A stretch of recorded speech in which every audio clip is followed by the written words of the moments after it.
Pygmalion, written by George Bernard Shaw, is a crowd pleaser.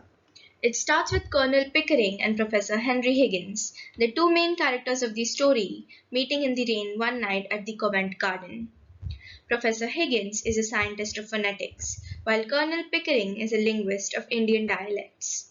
In the Covent Garden, due to a certain accident, they meet a girl named Eliza Doolittle, who isn't from a well to do family. She sells flowers to earn a living and isn't as well poised as the ladies from the affluent society in the London. Professor Higgins makes a bet that with his knowledge of phonetics, he will be able to transform Eliza into a woman as poised and well spoken as a duchess in a matter of months. The following day, we see that Eliza appears at his laboratory at the Wimpole Street in order to ask for speech lessons and offers to pay a shilling. She did so as she wished to speak proper English and work at a flower shop.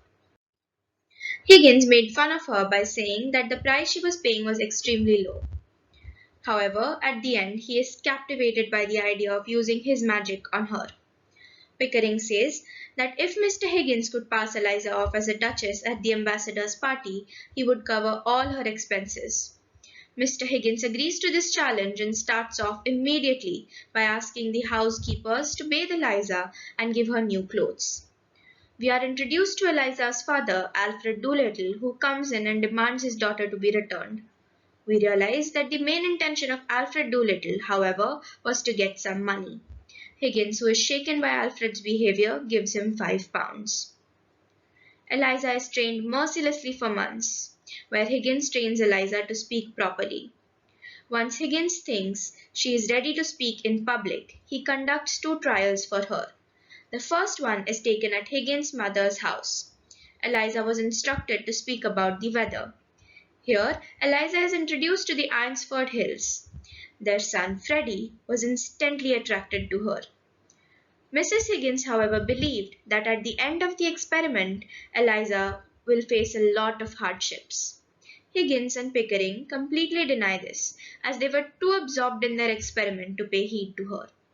The second trial takes place at the ambassador's party.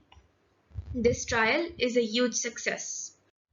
We now see that Pickering and Higgins are bored of this project, which deeply affects and hurts Eliza, as she realized that she was only an experiment for them. She ends up having a fight with Mr. Higgins, wherein she throws his slippers at him, as she does not know what has become of her. She also returns all the hired jewelry to him. Higgins accuses her of ingratitude. That night, Eliza runs away from the house, leading to a lot of chaos and mayhem in the morning. Higgins and Pickering panic when they realize Eliza has run away. They immediately go to Higgins' mother's house and realize that Eliza was at his mother's house. Eliza thanks Pickering for always treating her like a lady, but is rude to Higgins. Higgins admires her for the way she defends herself.